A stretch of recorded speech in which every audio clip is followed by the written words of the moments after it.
This has been publicly filed. It is exactly the waiver that he has referred to in the Statement of Financial Conditions, and I want you to understand how clear it is. It states such valuation methods include but are not limited to the use of appraisals, capitalization of anticipated earnings, recent sales and offers, estimates of current values as determined by Mr. Trump in conjunction with his associates and in some instances, outside professionals. Considerable judgment is necessary to interpret market data and develop the related estimates of current value. Accordingly, the estimates presented herein are not necessarily indicative of the amounts that could be realized upon the disposition of the assets or payment of the related liabilities. The use of different market assumptions and or estimation methodologies may have a material effect on the estimated current value amounts. Let me explain to you what that is. That is on the Weiser-Mazars Statement of Financial Condition in the front that is always provided to everyone. We have heard numerous witnesses come in and out of this court wasting taxpayer dollars, wasting numerous taxpayer dollars in a city that has fallen apart because they don't want to believe that any business in New York can conduct themselves without the Attorney General sticking her nose in your business with a statute that has never been used against an individual. This is a scary precedent legally for any business in New York.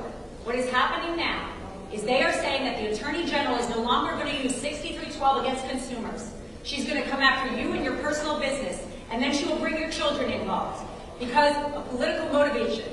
And that is all that is here. I'll take some questions. Anybody? Is Donald Trump going to his deposition? Of course. He always cooperates. He will cooperate. He's going to be at that ridiculous hearing. What's on I'm not going to give you details of my job. Coming back here today or no? He's here. He's here. Yeah. Alito, we just heard an appraiser say that he was surprised that his advice ended up on these statements of financial conditions.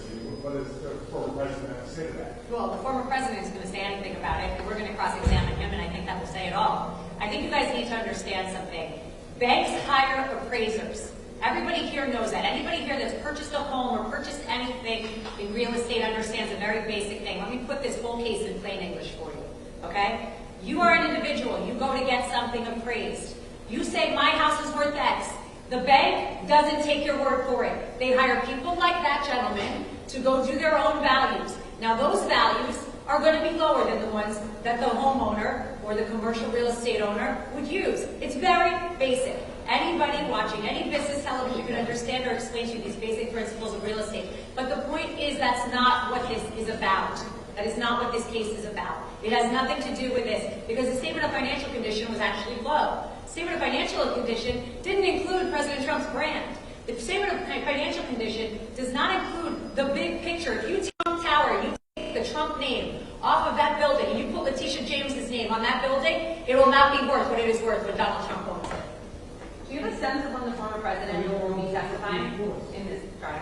When they call him, he will come up and